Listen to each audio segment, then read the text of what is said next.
దేవుడు ఒక్కడే.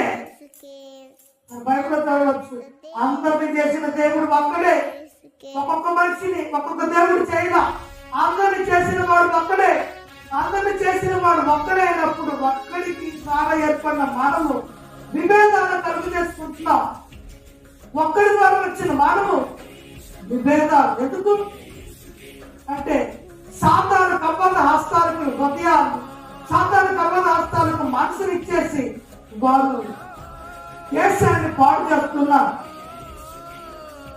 దేశాన్ని పాడు చేస్తున్నా ఆ తోటి సహోదరులని గౌరవించక గుర్తించక లెక్క లేకుండా దాక్షిణ్యంగా చంపేస్తున్నా.